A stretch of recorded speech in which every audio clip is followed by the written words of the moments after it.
The morning sun cast long shadows across the marble corridors of Windermere Palace as Captain Marcus Sterling adjusted his ceremonial sword for the third time. 28 years old, and already the youngest captain of the Royal Guard in the kingdom's history, Marcus had earned his position through unwavering dedication and an almost supernatural ability to anticipate danger. His steel-gray eyes missed nothing, and his presence commanded respect from both his subordinates and the nobility he protected. Princess Charlotte Victoria Windermere was not like other royals Marcus had encountered during his 7 years of service. At 24, she possessed a sharp intellect that often surprised visiting dignitaries and a genuine compassion for her people that extended far beyond the palace walls. Unlike her older brother Prince Edmund, who seemed content with ceremonial duties and lavish parties, Charlotte spent her days reviewing agricultural reports, meeting with village representatives, and working tirelessly to improve conditions for the common folk. Marcus had been assigned as her personal guard 3 months ago, following an incident where she had insisted on visiting a plague-stricken village against the explicit orders of the Royal Council. Her previous guard, an older gentleman named Sir Reginald, had suffered a heart attack trying to keep pace with her unconventional schedule. The king had specifically requested Marcus for the assignment, knowing that only someone with his particular combination of diplomatic skills and unwavering principles could handle his headstrong daughter. The relationship between Marcus and Charlotte had begun formally, as protocol demanded. She was Your Highness, and he was Captain Sterling. However, as weeks passed, their interactions had evolved into something more comfortable, though still respectful. Charlotte appreciated that Marcus never tried to dissuade her from her humanitarian efforts. Instead, he found ways to make them safer while still allowing her to accomplish her goals. On this particular Tuesday morning in late autumn, Charlotte had scheduled a visit to the Riverside district, one of the poorest areas in the capital city. The district had been struggling with contaminated water sources, and several children had fallen ill. Against the wishes of her advisors, Charlotte had arranged to meet with the district's council members and inspect the water treatment facilities personally. Marcus had spent the previous evening coordinating with local authorities and reviewing security protocols. The Riverside district was known for its narrow streets and crowded markets, making it challenging terrain for protection details. Additionally, there had been whispers of growing discontent among certain noble families who opposed Charlotte's progressive policies, though nothing concrete enough to warrant changing her schedule. As they prepared for departure, Marcus noticed Charlotte seemed more subdued than usual. Normally, she would be discussing her plans enthusiastically, asking Marcus about the security arrangements or sharing information she had learned about the people they would be meeting. This morning, however, she remained quiet during their briefing, offering only brief nods and minimal responses. Your Highness, Marcus said as they walked toward the palace's east entrance where their carriage waited. If you're feeling unwell, we could postpone today's visit. The council members would understand. Charlotte looked up at him, and, for a brief moment, Marcus thought he saw something vulnerable in her usually confident green eyes. No, Captain. These people have been waiting too long already. A few sick children shouldn't have to wait for clean water because their princess has a headache. Marcus nodded, though he suspected there was more to her mood than a simple headache. He had learned to read her expressions and mannerisms, and something seemed off. However, he also knew better than to press the issue when she was determined to fulfill her duties. The journey to Riverside District took 40 minutes through the city's winding streets. Marcus rode alongside the carriage while 2 additional guards followed at a respectful distance. The route had been carefully planned to avoid the busiest commercial areas while still allowing Charlotte to see the parts of the city she was working to improve. As they entered the district, the contrast with the palace grounds became stark. Here, buildings crowded together with little regard for aesthetics, and the smell of unwashed bodies and industrial waste hung heavy in the air. Children in patched clothing played in muddy alleys while their parents worked at whatever jobs they could find. Despite the poverty, Marcus observed that the residents showed genuine excitement at their princess's arrival. The first stop was the district council meeting hall, a modest building that had seen better days but was kept meticulously clean by its proud occupants. Council Chairman Robert Henley, a middle-aged man with calloused hands and an earnest manner, greeted Charlotte with obvious relief. Your Highness, we cannot express how grateful we are that you've come, Henley said, bowing deeply. The children who have fallen ill, their families had begun to lose hope. Charlotte's entire demeanor transformed as she entered what Marcus privately called her working mode. Her voice became warmer, her posture more approachable, and her attention completely focused on the people she was there to help. "Please, Mr. Henley, show me everything. I want to understand exactly what we're dealing with so we can find the best solution." For the next 2 hours, Charlotte toured the water facilities, spoke with affected families, and took extensive notes on everything she observed. Marcus admired her ability to connect with people from all walks of life, from the grief-stricken mother of a sick infant to the engineers who explained the technical challenges of updating the district's infrastructure. During their visit to the main water treatment plant, Marcus noticed a group of well-dressed men observing from across the street. They seemed out of place in the working-class district, and their attention appeared focused specifically on Charlotte's movements. When Marcus pointed them out to his fellow guards, the men quickly dispersed, but not before he had memorized their faces. The incident reminded Marcus of recent intelligence reports about growing political tensions within the kingdom. Several noble houses had expressed concern about Charlotte's radical policies, particularly her insistence on diverting royal funds toward public welfare projects. Some viewed her efforts as an inappropriate challenge to the traditional social order. As the afternoon progressed, Charlotte's energy seemed to flag. Marcus noticed her responses becoming shorter and her usually perfect posture beginning to slump slightly. When she thought no one was looking, she would press her fingers to her temples as if fighting a headache. "Your Highness," Marcus said quietly during a brief moment when they were relatively alone, "perhaps we should consider concluding today's visit. We've accomplished a great deal, and the council members have all the information they need to proceed with the improvements." Charlotte shook her head firmly. "We haven't visited the families of the sick children yet. I promised them I would come." Marcus couldn't argue with her logic, though his protective instincts were increasingly on edge. Something felt wrong about the day, though he couldn't identify what specifically was triggering his concern. Years of military training had taught him to trust his intuition, and every instinct he possessed was suggesting they should return to the palace. The final stop of the day was a cramped tenement building where 3 families lived with children who had been affected by the contaminated water. The building's narrow staircase barely accommodated Charlotte's dress, and Marcus had to duck to avoid hitting his head on the low ceiling beams. In the third-floor apartment, they met Elena Morrison, a young mother whose 5-year-old son Thomas had been among the first to fall ill. The boy was recovering but still weak, and his mother's relief at seeing Charlotte was palpable. "Your Highness, when I heard you were coming yourself instead of just sending officials, I could hardly believe it," Elena said, tears in her eyes. "Most of us never imagined we'd see royalty in our homes." Charlotte knelt beside Thomas's bed, speaking softly to the boy and listening as Elena explained how terrifying it had been to watch her child suffer while feeling helpless to do anything about it. Marcus observed from the doorway, moved by Charlotte's genuine compassion, but also maintaining his vigilance. As they prepared to leave the building, Marcus's worst fears were realized. The same well-dressed men he had noticed earlier were now positioned at strategic points around the building. Their presence was no longer subtle. They were clearly waiting for something. "Your Highness," Marcus said urgently, stepping closer to Charlotte. "We need to leave immediately through the back entrance." Charlotte looked confused. "What's wrong, Captain?" Before Marcus could explain, shouts erupted from the street below. Through the apartment window, they could see a crowd gathering. But these weren't the friendly residents who had welcomed Charlotte earlier. These were angry faces, carrying signs denouncing the royal family and calling for revolutionary change. "Down with the monarchy," voices chanted. "No more royal privilege while children starve." Marcus realized they had walked into a trap. Someone had organized this protest specifically to coincide with Charlotte's visit, hoping to create an incident that would embarrass the royal family or possibly worse. The well-dressed observers had likely been coordinating the timing. "We're going out the back," Marcus announced, his voice carrying the authority that had made him captain. "Your Highness, stay close to me and do exactly as I say." Charlotte nodded, her earlier fatigue forgotten in the face of immediate danger.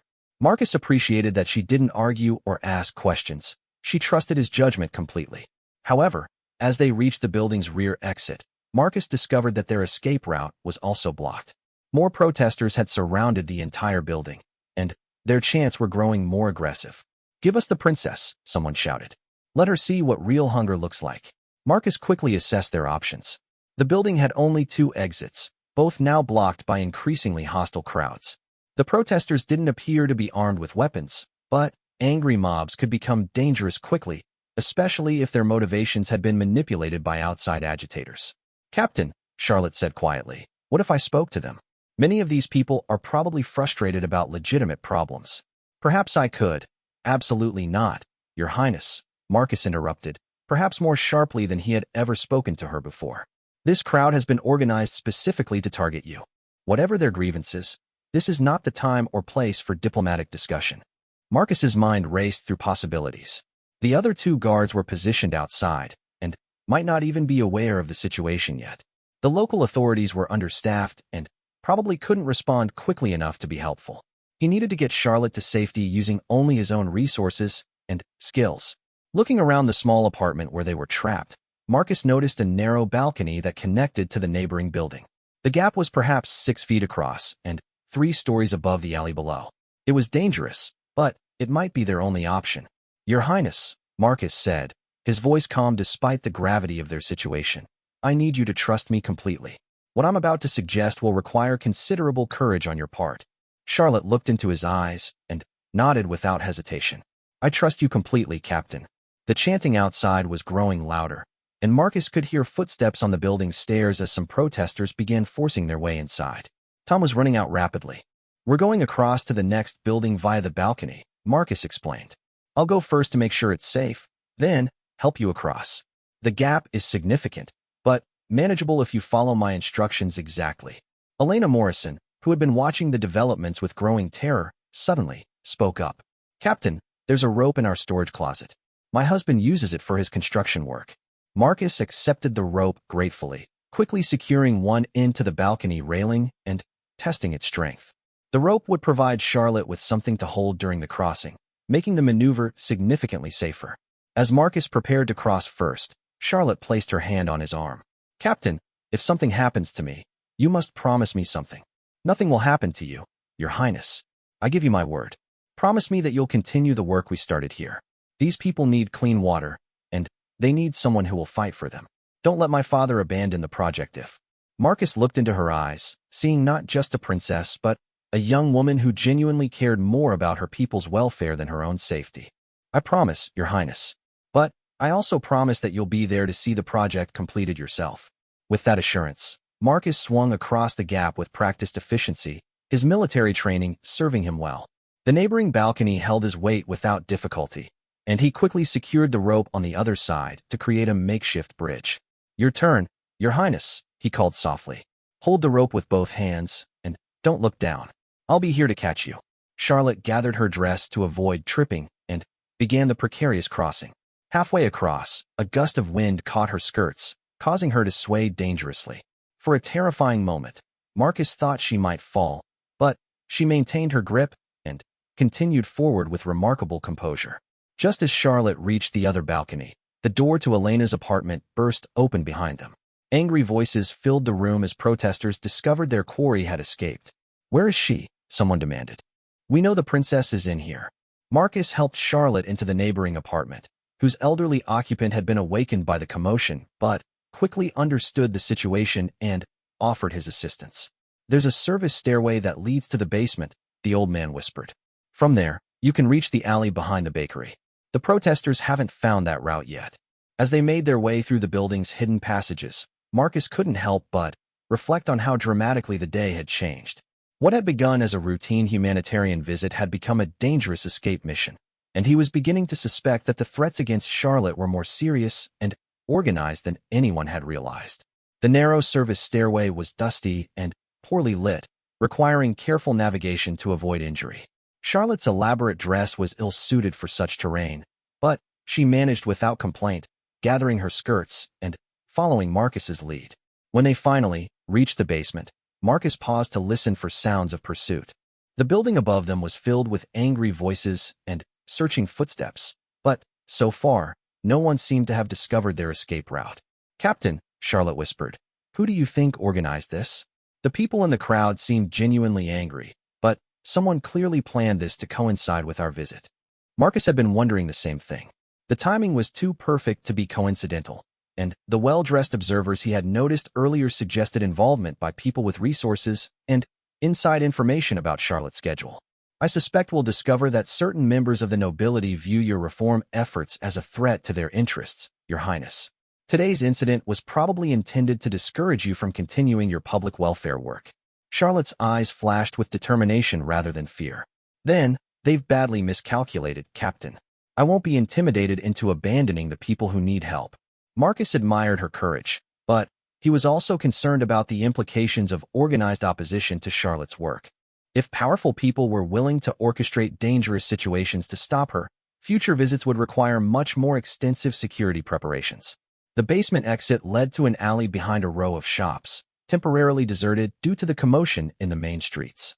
Marcus quickly oriented himself and identified the safest route back to where their carriage was waiting, assuming the other guards had managed to keep it secure.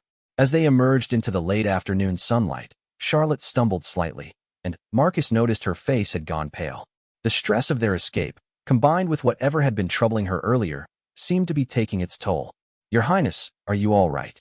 Charlotte nodded, but Marcus could see she was struggling. "Just tired, Captain. It's been a very long day." Marcus realized that in all the excitement, Charlotte hadn't eaten anything since their light breakfast before leaving the palace. The combination of stress, missed meals, and whatever had been bothering her earlier was probably affecting her more than she wanted to admit. They made their way carefully through the back alleys, avoiding the main streets where crowds might still be gathered. Marcus maintained constant vigilance, but the immediate danger seemed to have passed. The protesters had apparently assumed their targets had escaped in a different direction. When they finally reached the street where their carriage had been positioned, Marcus was relieved to see both guards maintaining their posts, though they looked concerned about the delayed return. The driver had been warned about potential trouble and had the horses ready for immediate departure. "Captain Sterling," one of the guards called out. "We heard shouting and saw crowds gathering. Is Her Highness safe?" "She's fine," Marcus replied, helping Charlotte into the carriage. "We'll discuss the details back at the palace. For now, let's return as quickly as possible." As the carriage pulled away from Riverside District, Charlotte leaned back against the cushions with obvious relief.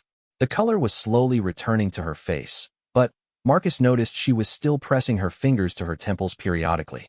"Your Highness," Marcus said gently, "you've been experiencing headaches all day. Perhaps you should see the palace physician when we return." Charlotte looked at him with an expression he couldn't quite interpret. For a moment, he thought she might confide whatever had been troubling her, but she simply nodded and returned her gaze to the window. The journey back to the palace passed in relative silence, both of them processing the day's events. Marcus was already planning the security improvements that would be necessary for future public visits, while Charlotte seemed lost in thought about the implications of organized opposition to her work. As they approached the palace gates, Marcus reflected on how much his perception of his role had evolved over the past 3 months. What had begun as a straightforward assignment protecting a member of the royal family had become something more complex. He had come to respect Charlotte not just as his charge, but as a person whose work genuinely mattered to the kingdom's welfare. The events of the day had also reinforced his growing suspicion that the threats against Charlotte were more serious than anyone had initially realized. The precision with which today's incident had been orchestrated suggested enemies with resources, intelligence networks, and specific goals. As their carriage rolled through the palace gates and safety was finally assured, Marcus made a silent promise to himself that he would discover who was behind today's events and ensure that future attempts to harm or intimidate Princess Charlotte would fail. The young woman sitting across from him represented hope for positive change in the kingdom, and protecting that hope had become more than just his duty. It had become his personal mission. 3 weeks had passed since the incident at Riverside District, and the atmosphere within Windermere Palace had grown noticeably tenser. King William had been furious when he learned of the organized protest that had trapped his daughter, and he had immediately ordered a comprehensive review of all security protocols. However, Charlotte had insisted that her public engagements continue, refusing to let intimidation tactics keep her from her work. Marcus had spent countless hours investigating the events of that afternoon, working with the palace's intelligence network to identify the well-dressed men he had observed and trace the funding behind the organized protest. What he had discovered was deeply troubling. The incident had been carefully planned by a coalition of noble families who viewed Charlotte's progressive policies as a direct threat to their traditional power and privilege.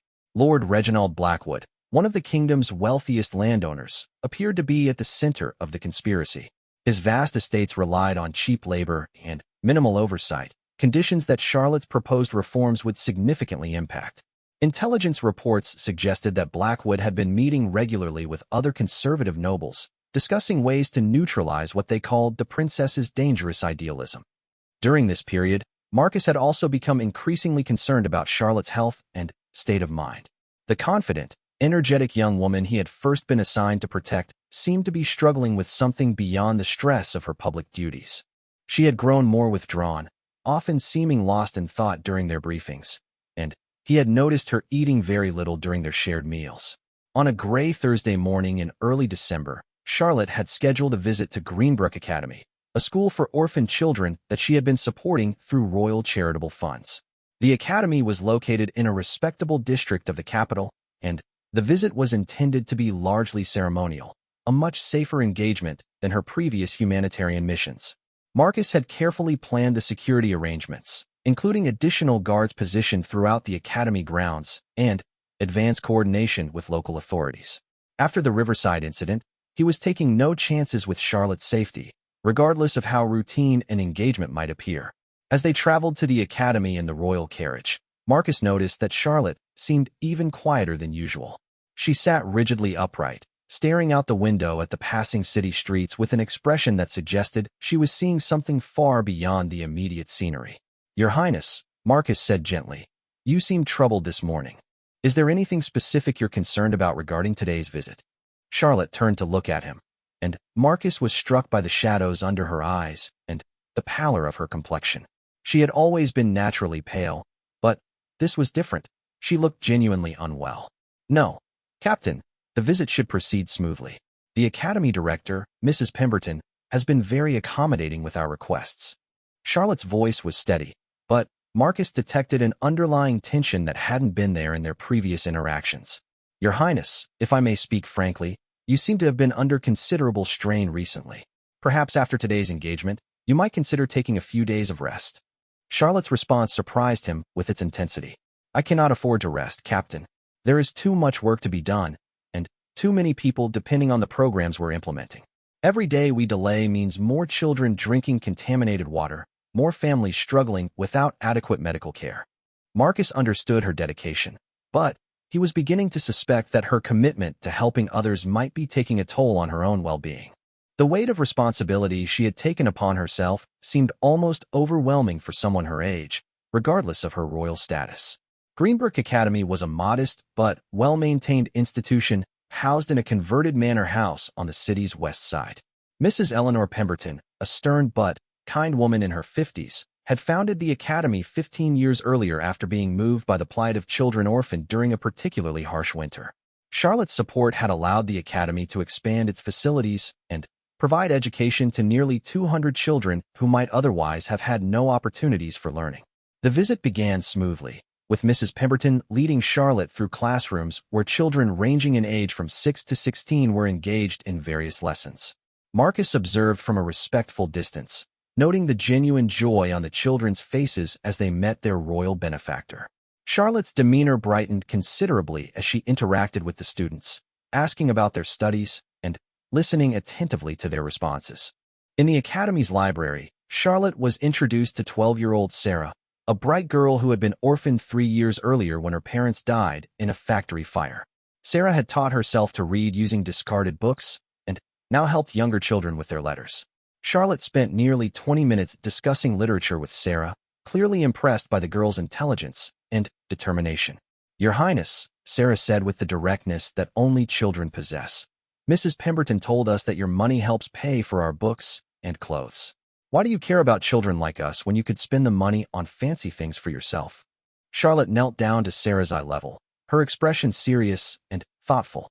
"Because every child deserves the chance to learn and grow, regardless of whether they were born in a palace or an orphanage. Intelligence and goodness aren't determined by wealth or title, and the kingdom is stronger when all of its people have opportunities to succeed." Marcus found himself moved by Charlotte's response, which clearly came from genuine conviction rather than practiced royal diplomacy. Sarah seemed satisfied with the answer and promised to work hard in her studies so she could help other children someday, just like you do. Following the library visit, Mrs. Pemberton led them to the academy's dining hall, where lunch was being served to the younger children. The meal was simple but nutritious: vegetable soup, fresh bread, and milk, luxuries that many of these children had rarely experienced before coming to the academy.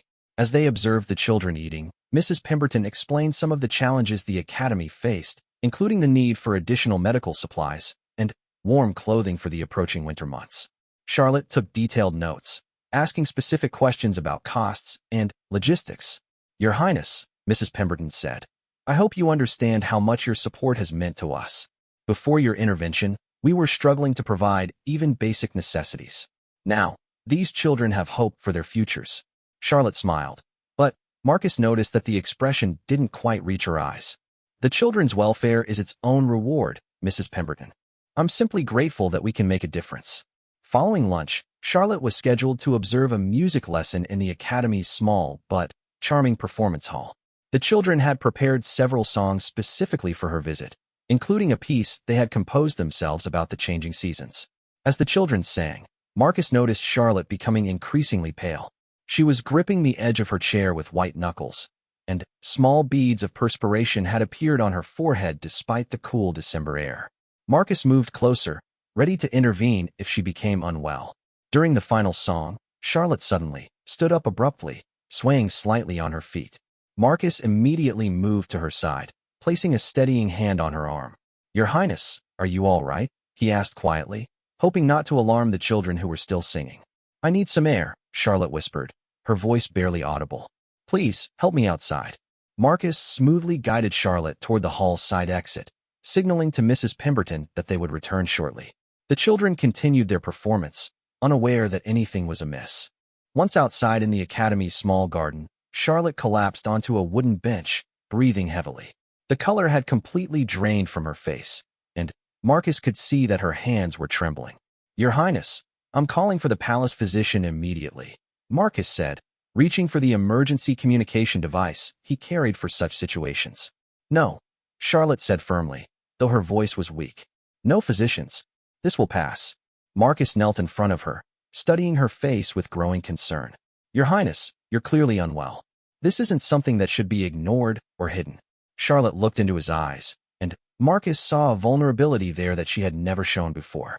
For a moment, he thought she might confide in him about whatever was troubling her, but she simply closed her eyes and leaned back against the bench.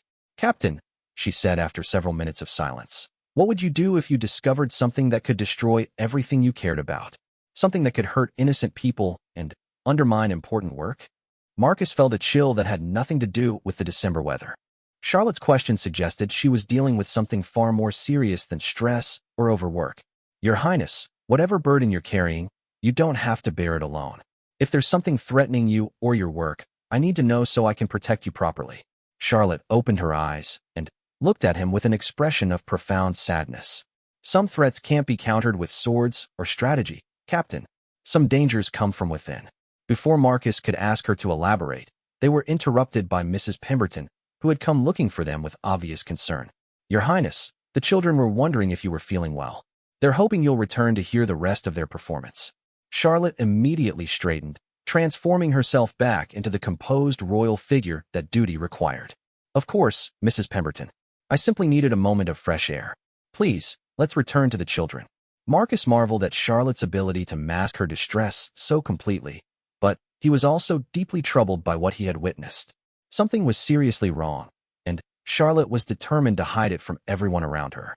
The remainder of the visit proceeded without incident, with Charlotte maintaining her royal composure despite what Marcus could now recognize as considerable physical and emotional strain. She listened attentively to the children's remaining songs, thanked Mrs. Pemberton for her dedicated work, and promised continued support for the Academy's programs. During the carriage ride back to the palace, Charlotte seemed to retreat into herself again, sitting silently and avoiding Marcus's concerned glances. He wanted to press her for answers about her earlier collapse, but her closed expression discouraged further inquiry. As they approached the palace grounds, Charlotte suddenly spoke without looking at him. "Captain, I want you to know that serving as my guard has been a privilege. Your dedication and integrity have meant more to me than you probably realize." Marcus felt a surge of alarm at the formal, almost final tone of her words. "Your Highness, that sounds remarkably like a farewell. If you're planning something that might put you in danger, I'm not planning anything dangerous, Captain." I'm simply acknowledging that circumstances may change, and I wanted you to know that your service has been appreciated. Marcus wanted to argue, to demand a more complete explanation, but they had already arrived at the palace entrance. Charlotte stepped out of the carriage with renewed composure and walked toward the palace doors with her usual measured pace. However, as Marcus watched her climb the stone steps, he noticed something that made his blood run cold. On the back of Charlotte's pale blue dress, barely visible against the fabric, was a small but unmistakable stain of blood. Marcus's mind raced through possible explanations. Charlotte had been sitting throughout their visit to the academy. She hadn't fallen or been injured in any obvious way. The blood appeared to be coming from beneath her clothing, suggesting an injury or condition she was actively concealing. Without hesitation, Marcus followed Charlotte into the palace, his duty as her protector overriding any concerns about protocol. He caught up with her in the marble-floored entrance hall, where several courtiers and servants were going about their normal duties. "Your Highness," Marcus said, keeping his voice low but urgent, "I need to speak with you privately immediately." Charlotte turned to face him, and Marcus could see that she was using every ounce of her strength to maintain her composure. "Captain, I'm rather tired from today's outing. Perhaps we could discuss any security concerns tomorrow morning?" "This cannot wait until tomorrow," Marcus replied, his tone leaving no room for argument. "Your safety may be at risk." Charlotte studied his face, perhaps recognizing that his urgency was based on more than routine security concerns. "Very well, Captain. We can speak in my private study." Charlotte's study was a comfortable room on the palace's second floor, furnished with overstuffed chairs, floor-to-ceiling bookshelves, and a large desk where she conducted much of her humanitarian work. Maps and reports related to various public welfare projects covered most surfaces, testament to her dedication to improving conditions throughout the kingdom. Once they were alone and the door was closed, Marcus turned to face Charlotte with an expression of grave concern. "Your Highness, there is blood on your dress. You've been experiencing weakness and apparent pain for weeks. I'm not leaving this room until you tell me what's wrong." Charlotte's carefully maintained composure finally cracked, and tears began to well in her eyes. She moved to the window overlooking the palace gardens, her back turned to Marcus as if she couldn't bear to face him while speaking. "Captain," she said, her voice barely above a whisper, "if I tell you the truth, you must promise me something. You must promise that you will not let this information interfere with the work we've been doing for the people who need our help." Marcus felt his stomach clench with dread, but he nodded. "I promise, Your Highness. But I also need your word that you'll seek proper medical attention for whatever is happening to you." Charlotte was silent for a long moment, and Marcus could see her shoulders shaking slightly. When she finally spoke, her words hit him like a physical blow. "I've been bleeding internally for several weeks now.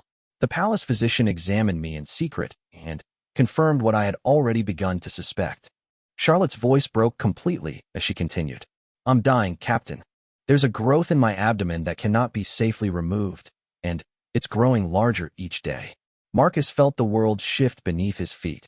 The woman he had been assigned to protect, the woman whose dedication and compassion had inspired his own sense of purpose, was facing a threat that no amount of skill or courage could defend her against. "How long?" Marcus asked, his voice rough with emotion. "The physician believes I have perhaps 6 months, possibly less if the bleeding worsens." Charlotte turned to face him, tears streaming down her face. "That's why I've been pushing so hard to complete the water treatment project, to secure funding for the orphanages, to establish the medical clinics. I need to accomplish as much as possible while I still can."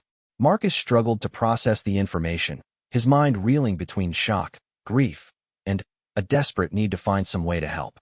"Your Highness, surely there are other physicians, other treatments that might. I've consulted with the kingdom's finest medical minds, Captain. The diagnosis is certain." Charlotte's voice grew stronger as she continued. "What matters now is that I use whatever time I have remaining to ensure that the programs we've started can continue without me. That's why I haven't told my father or anyone else in the court. If they knew, they would insist that I stop working and spend my remaining time in comfortable isolation." Marcus realized that Charlotte's recent behavior, her increased urgency about her humanitarian projects, her willingness to take risks despite security concerns, her emotional distance, all made terrible sense in this new context. "Your Highness," Marcus said, moving closer to where she stood by the window, "you cannot carry this burden alone. The stress and isolation will only make your condition worse." Charlotte looked up at him with eyes that held both profound sadness and fierce determination. "You're the only person who knows, Captain, and I need you to help me make these final months count for something. Will you do that?" Marcus felt tears threatening his own composure as he looked at this remarkable young woman who was facing death with such courage and selflessness. "Of course, Your Highness. But I also intend to research every possible treatment option, consult with physicians from other kingdoms, explore any possibility that might help you." Charlotte smiled sadly. "I hoped you would say that. Your optimism has always been one of your most admirable qualities." As Marcus left Charlotte's study that evening, his mind was already racing with plans and possibilities. He refused to accept that the situation was hopeless, regardless of what the court physicians had concluded. Charlotte deserved every chance to survive, and the kingdom needed her vision and compassion. More immediately, he realized that protecting Charlotte would now require a completely different approach. The threats to her life were no longer limited to external enemies or political opposition. Time itself had become the enemy, and Marcus was determined to fight it with every resource at his disposal. The winter months that followed Charlotte's revelation passed with agonizing swiftness. Marcus had thrown himself into researching alternative treatments, corresponding secretly with physicians throughout neighboring kingdoms and even beyond the continent. He had contacted learned men in distant lands who were said to possess healing knowledge unknown to Western medicine, but each inquiry yielded the same devastating conclusion: Charlotte's condition was beyond the reach of contemporary medical understanding. Meanwhile, Charlotte continued her humanitarian work with renewed intensity, though Marcus could see the toll her illness was taking. She had grown thinner despite his efforts to ensure she ate properly, and there were days when her pain was so severe that she could barely stand. Yet she refused to cancel appointments or reduce her schedule, driven by an urgency that made Marcus's heart ache. The political situation had also deteriorated significantly.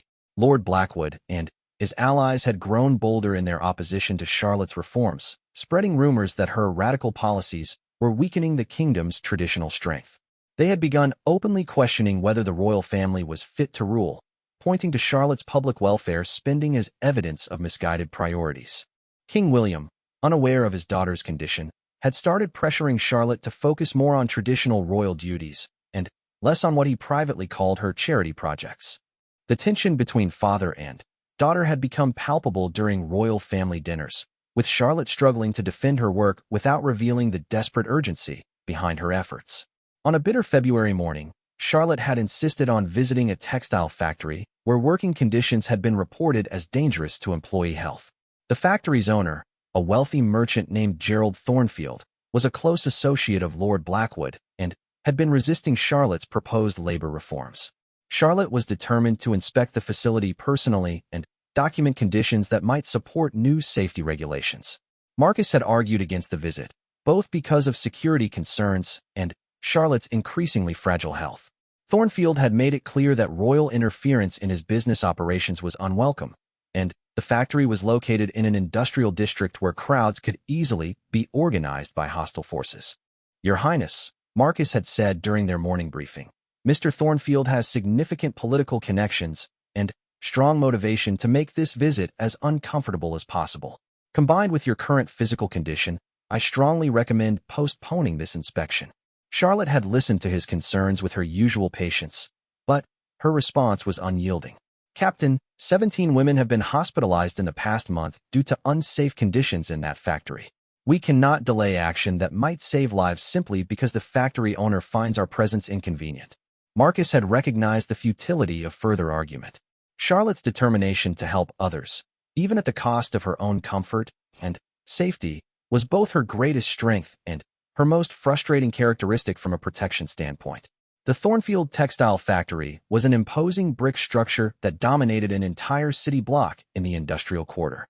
Thick black smoke poured from its chimneys, and the sound of machinery could be heard from blocks away.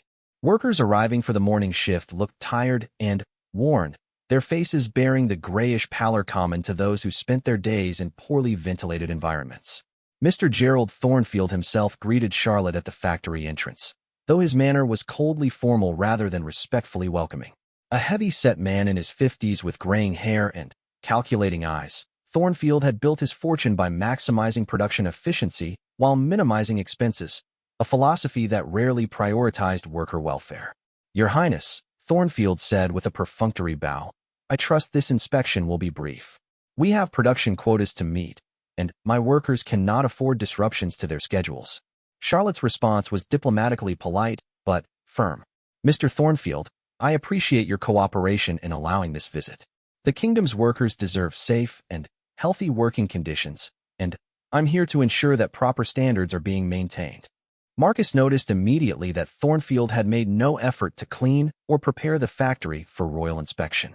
Conditions were exactly as they would be on any normal working day, which suggested either supreme confidence in his operation's safety or a deliberate intention to demonstrate his independence from royal oversight. As they entered the main production floor, Marcus was struck by the oppressive atmosphere. The air was thick with cotton fibers and chemical fumes from the dyeing process, making it difficult to breathe normally. The noise from dozens of looms and spinning machines was deafening, requiring workers to communicate through gestures and shouts. Charlotte moved through the facility methodically, taking detailed notes on everything she observed. She spoke with several female workers, asking about their daily experiences and any health concerns they might have. Marcus noticed that many workers seemed nervous about speaking openly in front of their employer, but a few brave souls shared stories of persistent coughs, skin irritation, and fatigue. In the dyeing section, conditions were even worse. Workers handled toxic chemicals without adequate protective equipment, and the ventilation was so poor that Marcus could feel his own eyes beginning to water. Charlotte spent considerable time documenting the specific chemicals being used and their storage methods, clearly building a case for immediate safety improvements. Mr. Thornfield, Charlotte said after examining the dye vats, I noticed that your workers aren't provided with proper respiratory protection when handling these chemicals. Are you aware that prolonged exposure can cause permanent lung damage? Thornfield's response was dismissive. Your Highness, these workers are grateful to have employment. They understand that industrial work involves certain inherent risks. We provide adequate safety measures within reasonable economic constraints. Marcus could see Charlotte's jaw tighten at Thornfield's callous attitude, but she maintained her professional composure. Economic constraints should never justify endangering human lives, Mr. Thornfield. I'll be recommending immediate safety improvements that I expect to be implemented within 30 days. As they moved through the factory, Marcus became increasingly concerned about Charlotte's condition. The toxic atmosphere was affecting her more severely than the workers who were accustomed to it. Her breathing had become labored, and she was periodically pressing her hand to her abdomen where the growth was causing increasing pain. During their inspection of the factory's upper floors, where conditions were even more cramped and poorly ventilated, Charlotte suddenly stopped walking and leaned against a support beam for stability. Her face had gone completely pale, and Marcus could see perspiration beading on her forehead despite the cool temperature. Your Highness, Marcus said quietly, moving to her side. We need to conclude this visit immediately. Charlotte shook her head stubbornly. We haven't finished documenting the working conditions. These people are counting on us too. Her words were cut off as she suddenly doubled over in pain, one hand clutching her stomach while the other gripped Marcus's arm for support. Several workers nearby stopped their tasks, looking concerned about their royal visitor's obvious distress. Marcus made an immediate decision that protocol and Charlotte's protests. Mr. Thornfield, we're concluding this inspection. Please clear a path to the exit immediately. Thornfield seemed more annoyed than concerned. I trust Her Highness isn't planning to blame her condition on our working environment. Our facility meets all current legal standards. Marcus fixed Thornfield with a look that had intimidated enemy soldiers on battlefields. Mr. Thornfield, your cooperation in facilitating our immediate departure would be appreciated. Supporting Charlotte's weight as discreetly as possible, Marcus guided her toward the factory exit. However, as they descended a narrow staircase between floors, Charlotte's strength gave out completely. She collapsed against Marcus, and he could feel something warm soaking through her dress.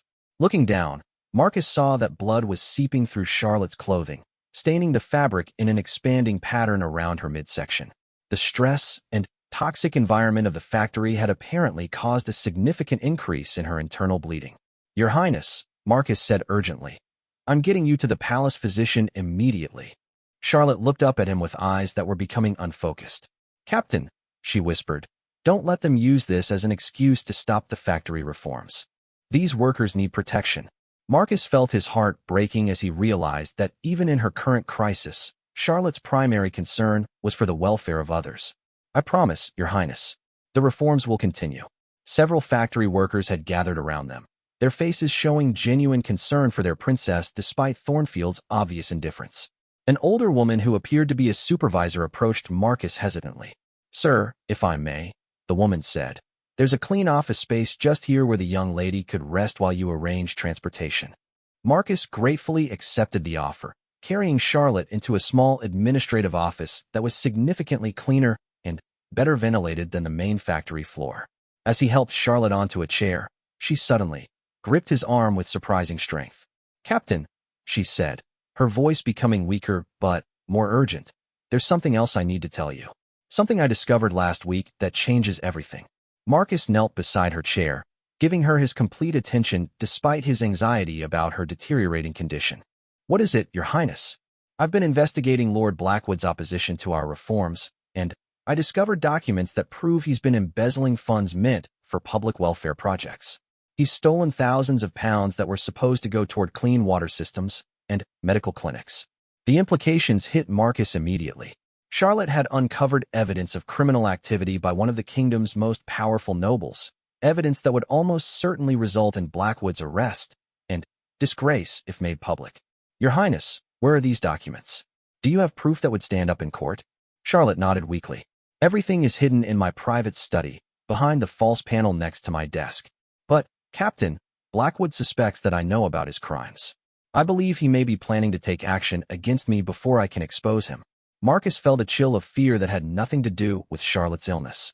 If Blackwood knew that Charlotte possessed evidence of his criminal activity, he would indeed be motivated to silence her permanently. Combined with her terminal condition, Charlotte was facing threats from multiple directions simultaneously. "Your Highness, this information changes our security protocols completely. We need to get you back to the palace immediately and ensure that those documents are properly secured." As Marcus prepared to carry Charlotte out of the factory, she grabbed his arm one final time. "Captain, promise me that if something happens to me, you'll make sure that evidence reaches the king. The people who have been depending on those stolen funds deserve justice."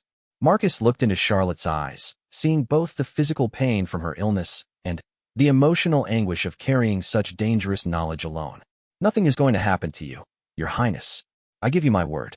However, as Marcus lifted Charlotte in his arms and carried her toward their waiting carriage, he realized that protecting her had become far more complex than he had ever anticipated. Charlotte was fighting a war on multiple fronts, against her own failing body, against the political forces that opposed her humanitarian work, and now against a corrupt noble who would stop at nothing to protect his criminal enterprise. The carriage ride back to the palace was the longest 20 minutes of Marcus's life. Charlotte drifted in and out of consciousness, her breathing becoming increasingly shallow as the blood loss weakened her further. Marcus held pressure on her wound, while simultaneously planning the security measures that would be necessary to protect both Charlotte and the evidence she had gathered. When they finally reached the palace, Marcus carried Charlotte directly to her private chambers, bypassing the main entrances to avoid creating alarm among the court. He immediately summoned Dr. Harrison, the palace's most trusted physician, who had been secretly monitoring Charlotte's condition for the past several months.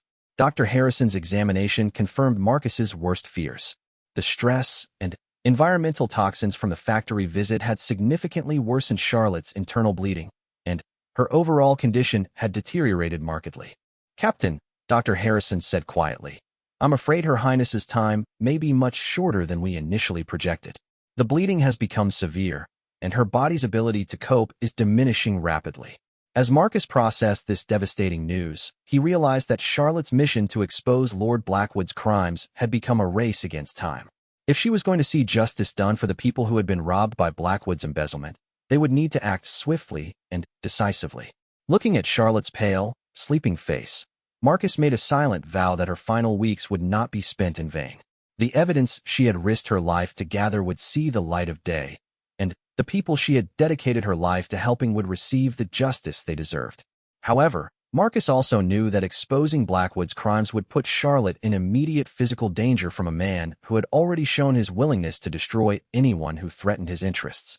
The final phase of Charlotte's life was about to become the most dangerous period of her entire existence, and Marcus would need every skill he possessed to keep her alive long enough to complete her final mission. The days following Charlotte's collapse at the textile factory were filled with a tension that seemed to permeate every corner of Windermere Palace.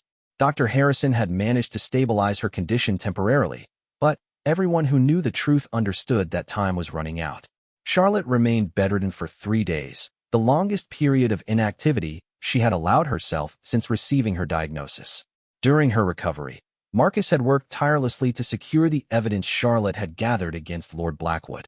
Hidden behind the false panel in her study, he had discovered a treasure trove of financial documents, correspondence, and witness statements that painted a damning picture of systematic fraud and embezzlement. Blackwood had been stealing from public welfare funds for over 2 years, redirecting money meant for the poor into his own investment ventures. The evidence was meticulously organized, showing Charlotte's methodical approach to building an unassailable legal case. She had traced every stolen pound, documented every false transaction, and even obtained signed statements from several of Blackwood's unwilling accomplices who had agreed to cooperate in exchange for leniency. However, Marcus had also discovered something that chilled him to the bone.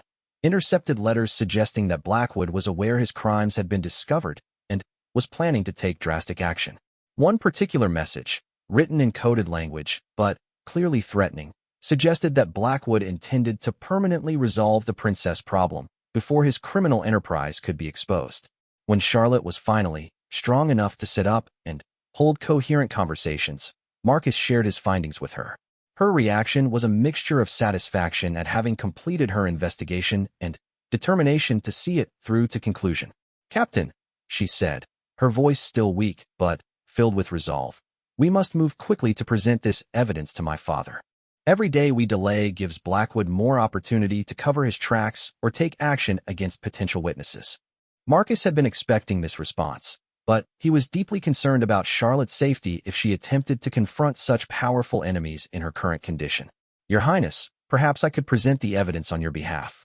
There's no need for you to put yourself at additional risk." Charlotte's expression became stubborn in a way that Marcus had learned to recognize and respect. "Captain, this investigation began because I witnessed the suffering that Blackwood's theft has caused. Families have lost their homes, children have gone without medical care, and entire communities have been denied clean water because of his greed. I will not hide behind others when it comes time to seek justice." Over the following week, Charlotte gradually regained enough strength to resume limited activities, though Marcus could see that each day required tremendous effort from her. She had developed a persistent cough that Dr. Harrison attributed to the internal bleeding putting pressure on her lungs, and her appetite had diminished to the point where she was surviving on little more than broth and determination. The plan they developed was necessarily complex, given the political delicacies involved in accusing one of the kingdom's most powerful nobles of serious crimes. Charlotte would request a private audience with King William, ostensibly to discuss the status of her humanitarian projects. During this meeting, she would present the evidence against Blackwood and ask for the king's authorization to pursue formal charges. However, Marcus insisted on additional security precautions. Blackwood's threatening correspondence suggested that he might attempt to prevent Charlotte from reaching the king, either through intimidation or more direct action. Marcus arranged for trusted guards to be positioned throughout the palace and established secure communication protocols that would allow him to summon help instantly if needed. On the appointed day, Charlotte dressed with particular care, choosing a formal court dress in deep blue that would command respect, while also concealing the physical toll her illness was taking. Marcus was struck by how fragile she appeared despite her regal bearing. The elegant gown seemed to hang loosely on her diminished frame, and her once vibrant complexion had taken on a translucent quality. "Your Highness," Marcus said as they prepared to leave for the king's private study, "you understand that once you present this evidence, there will be no turning back. Blackwood will know that his crimes have been exposed, and his retaliation could be swift and dangerous." Charlotte turned to face him with eyes that held both sadness and fierce determination. "Captain, I've been dying slowly for months while watching people suffer because of Blackwood's greed. If I must face danger to obtain justice for them, then that is a risk worth taking." The walk to King William's study felt longer than usual, with Charlotte moving more slowly than Marcus would have preferred. However, she maintained her dignity and composure, nodding graciously to the servants and courtiers they encountered along the way. None of them suspected that they might be witnessing one of her final public appearances. King William received them in his private study, a comfortable but imposing room lined with portraits of previous monarchs and filled with the maps and documents required for governing a kingdom. William was a tall, distinguished man in his mid-50s who had ruled wisely for over 20 years, though he had never fully understood his daughter's passionate commitment to social reform. "Charlotte," the king said warmly, rising from his desk to greet them. "You've been missed at court recently. I trust you're feeling better after your recent indisposition." "Thank you, father. I'm well enough for the matters we need to discuss." Charlotte's voice carried a formality that immediately caught the king's attention. Marcus positioned himself near the study's entrance, maintaining his protective vigilance while giving the royal family privacy for their conversation. However, he remained close enough to intervene quickly if Charlotte's condition worsened or if any external threat materialized. "Father," Charlotte began, her voice steady despite the magnitude of what she was about to reveal, "I've discovered evidence of serious criminal activity that requires your immediate attention. Lord Blackwood has been systematically embezzling funds from the royal treasury, specifically money allocated for public welfare projects." King William's expression shifted from casual interest to sharp attention. "Charlotte, that's an extremely serious accusation. I hope you have substantial proof to support such claims." Charlotte withdrew a leather portfolio containing the most damning evidence from her investigation. "Father, I have financial records, correspondence, and witness statements that prove Blackwood has stolen over £50,000 during the past 2 years. Money that was supposed to provide clean water, medical care, and education for our people has instead been diverted to his private investments." For the next hour, Charlotte methodically presented her case, walking the king through each piece of evidence with the precision of a trained prosecutor. Marcus watched King William's expression evolve from skepticism to shock to righteous anger as the scope of Blackwood's crimes became clear. This is unconscionable," King William said finally, his voice tight with controlled fury. "These funds were specifically designated for the welfare of our most vulnerable citizens. How could Blackwood commit such betrayal?" Charlotte's response revealed the depth of her investigation and her understanding of the political motivations behind the crimes. "Father, Blackwood has been opposed to our humanitarian programs from the beginning. He views public welfare spending as wasteful and believes the monarchy should focus exclusively on maintaining traditional power structures. His theft wasn't just about personal enrichment, it was about sabotaging policies he disagreed with." King William studied the evidence for several more minutes, his expression growing darker as the implications became fully clear. "Charlotte, this evidence is compelling, but prosecuting Blackwood will create significant political upheaval. He has allies throughout the nobility who share his conservative views, and they may view his arrest as an attack on their entire faction." Marcus could see Charlotte gathering her strength for what she clearly considered the most important argument of her life. "Father, we cannot allow political considerations to prevent justice for theft from our people. Every pound that Blackwood stole represents medicine that a sick child didn't receive, clean water that a family couldn't access, education that a bright young person was denied. Moreover," Charlotte continued, her voice growing stronger with passion, "if we fail to hold Blackwood accountable, we send a message that the powerful can commit crimes against the powerless without consequence. That's not the kind of kingdom you've taught me we should be." King William looked at his daughter with an expression of admiration and concern. "Charlotte, your commitment to justice is admirable, but I'm troubled by the personal risks you've taken to gather this information. Blackwood is a dangerous man when threatened, and you've put yourself directly in his path." Marcus felt compelled to speak from his position near the door.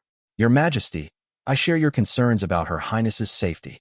We have reason to believe that Blackwood suspects his crimes have been discovered and may be planning retaliation." King William's protective instincts as a father immediately overrode his political calculations. "Charlotte, if Blackwood poses a threat to your safety, perhaps we should consider alternative approaches to addressing his crimes." Charlotte's response revealed the full extent of her determination and the urgency that had been driving her actions. "Father, I will not allow fear of one corrupt man to prevent justice for the thousands of people he has robbed. If we don't act now, Blackwood will have time to destroy evidence and intimidate witnesses. Furthermore," she continued, "this investigation has taken months of careful work. If we delay action out of caution, we may lose the opportunity to recover the stolen funds and prevent future crimes." King William studied his daughter's face, seeing something there that Marcus had also observed, a sense of urgency that went beyond normal dedication to duty. Charlotte, you seem to be approaching this matter as if time is particularly critical. Is there something else I should know? For a moment, Marcus thought Charlotte might reveal the truth about her illness. Her father's question had touched on the very heart of why she was pushing so hard for immediate action. However, Charlotte maintained her composure and deflected the inquiry. Father, justice delayed is justice denied. The people who have suffered because of Blackwood's theft deserve prompt action, not prolonged deliberation. After additional discussion about the legal procedures required to pursue charges against a member of the nobility, King William agreed to authorize the investigation to proceed. However, he insisted on additional security measures for Charlotte, recognizing that she would be in significant danger once Blackwood learned that his crimes were being formally prosecuted. As they prepared to leave the king's study, Charlotte suddenly swayed on her feet, gripping the back of a chair for support. The emotional and physical strain of the confrontation had taken a visible toll on her already weakened condition. Marcus immediately moved to her side, offering his arm for support while trying to appear casual about the assistance. King William noticed the interaction, but interpreted it as simple fatigue rather than serious illness. Charlotte, you've clearly been pushing yourself too hard with this investigation, the king said with paternal concern. I want you to take some time to rest while the legal proceedings against Blackwood begin.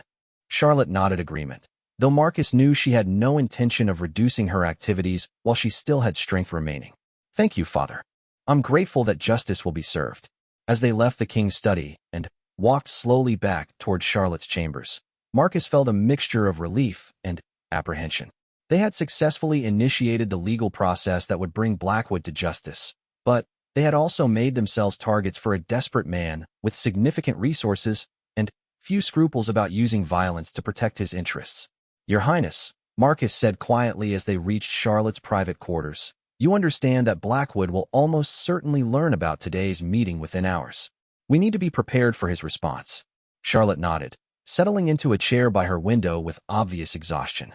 Captain, I've known from the beginning that exposing Blackwood's crimes would be dangerous. But some things are worth any risk. Marcus looked at this remarkable woman who was facing death from her illness, while simultaneously battling corruption that threatened the welfare of her people. Her courage was both inspiring and heartbreaking, and he was more determined than ever to protect her during whatever time remained. However, Marcus also knew that the most dangerous phase of Charlotte's final mission was just beginning. Blackwood would not surrender quietly, and a man with his resources and connections could threaten Charlotte in ways that conventional security measures might not be able to prevent. As evening approached, and reports came in confirming that Blackwood had indeed learned of the charges being prepared against him, Marcus prepared for what he suspected would be the most challenging period of his career as Charlotte's protector. The woman he had sworn to defend was about to face her greatest test, and Marcus was determined to ensure she survived long enough to see justice done. The storm broke 3 days after King William authorized the investigation into Lord Blackwood's crimes. Marcus had been expecting retaliation, but the swiftness and coordination of Blackwood's response caught even his trained military instincts off guard. It began with subtle pressure. Key witnesses suddenly became unavailable for questioning, crucial documents disappeared from government offices, and several officials who had been cooperating with the investigation received threatening messages about their family's safety. Charlotte had grown visibly weaker during these 3 days, the stress of anticipating Blackwood's response combining with her deteriorating physical condition to leave her increasingly fragile. Dr. Harrison had been forced to increase her pain medication, which helped with the constant ache in her abdomen, but left her feeling foggy and disconnected from her surroundings. Despite her condition, Charlotte insisted on monitoring every aspect of the investigation's progress. She spent hours in her study, surrounded by legal documents and correspondence, working with the kingdom's prosecutors to ensure that Blackwood's inevitable counterattacks wouldn't derail the case. Marcus marveled at her determination even as he worried that the effort was hastening her decline. On a gray March morning, Marcus arrived at Charlotte's chambers for their daily security briefing to find her collapsed on the floor beside her desk. She was conscious but unable to stand, and the front of her nightgown was soaked with blood from what appeared to be massive internal bleeding. Your Highness. Marcus knelt beside her, his heart racing with panic as he assessed her condition. Charlotte's skin was pale as parchment, and her breathing was shallow and labored. Captain, she whispered, her voice barely audible. "The documents on my desk. Make sure they reach the prosecutors. Blackwood, he's planning something today." Marcus immediately summoned Dr. Harrison while simultaneously alerting the palace guard to potential security threats. As he gathered the papers Charlotte had indicated, he realized she had been working through the night despite her condition, compiling final evidence that would seal Blackwood's conviction. Dr. Harrison arrived within minutes, his face grave as he examined Charlotte's deteriorating condition. "Captain," he said quietly, "I'm afraid Her Highness has suffered a severe internal hemorrhage. Her body is shutting down rapidly." The words hit Marcus like a physical blow, even though he had been expecting them for months. "Doctor, there must be something we can do. Some treatment, some procedure." Dr. Harrison shook his head sadly. "Captain, I've consulted with the finest physicians in the kingdom. Her Highness's condition has progressed beyond any medical intervention we currently possess. The most I can do is make her as comfortable as possible during her remaining time." "How long?" Marcus asked, his voice rough with emotion. "Hours, perhaps a day at most," Dr. Harrison replied. "I'm truly sorry, Captain. I know how dedicated you've been to her protection." As Dr. Harrison worked to stabilize Charlotte's condition and manage her pain, Marcus struggled with the devastating reality that his mission to protect her was about to end in the one way he couldn't prevent. However, his immediate concern was Charlotte's urgent warning about Blackwood's plans. If the Lord was indeed planning some final desperate action, Charlotte could be in immediate physical danger even as she lay dying.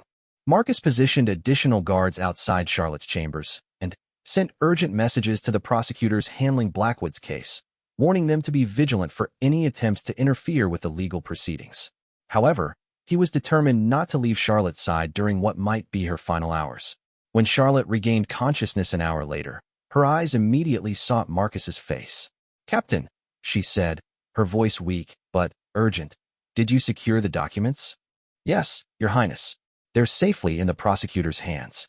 Marcus pulled a chair close to her bed, knowing that conventional protocol no longer mattered. "The evidence you gathered will ensure that Blackwood faces justice for his crimes." Charlotte's expression showed relief, mixed with profound sadness. "Captain, there's something else I need to tell you while I still can. Something about the way Blackwood has been stealing the funds." Marcus leaned closer, giving Charlotte his complete attention. Despite her condition, her mind remained sharp, and he had learned to value every insight she shared. "The embezzlement wasn't just about money," Charlotte continued, pausing frequently to manage her pain. "Blackwood has been deliberately targeting our most successful humanitarian programs, the ones that were proving government welfare spending could work effectively. He wanted to sabotage the entire concept of public assistance." The political implications of Charlotte's revelation struck Marcus immediately. Blackwood hadn't simply been stealing money. He had been conducting ideological warfare against Charlotte's progressive policies, hoping to prove that government assistance programs were inherently ineffective. "Your Highness, this information could be crucial for preventing similar crimes in the future. I'll ensure that the prosecutors understand the full scope of Blackwood's motivations." Charlotte nodded weakly, then gripped Marcus's hand with surprising strength. "Captain, I need to ask you for one final promise. After I'm gone, I want you to continue overseeing the humanitarian projects we started. Don't let my father abandon them out of grief or political pressure." Marcus felt tears threatening his composure as he looked at this extraordinary woman who was facing death while still thinking primarily about the welfare of others. "Your Highness, I promise that your work will continue. The people you've helped will not be forgotten. And, Captain," Charlotte added, her voice growing weaker, "I want you to know that serving alongside you has been one of the greatest honors of my life. Your integrity and dedication have meant more to me than you probably realize." Before Marcus could respond, they were interrupted by urgent knocking at the chamber door.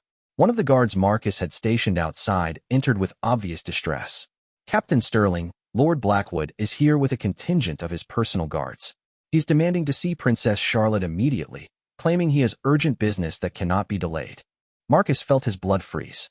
Blackwood's arrival at this moment was too convenient to be coincidental.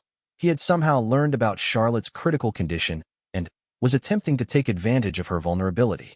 "Where is he now?" Marcus demanded, his mind racing through defensive possibilities. "He's in the main entrance hall, sir, but he's insisting that protocol requires him to be admitted immediately.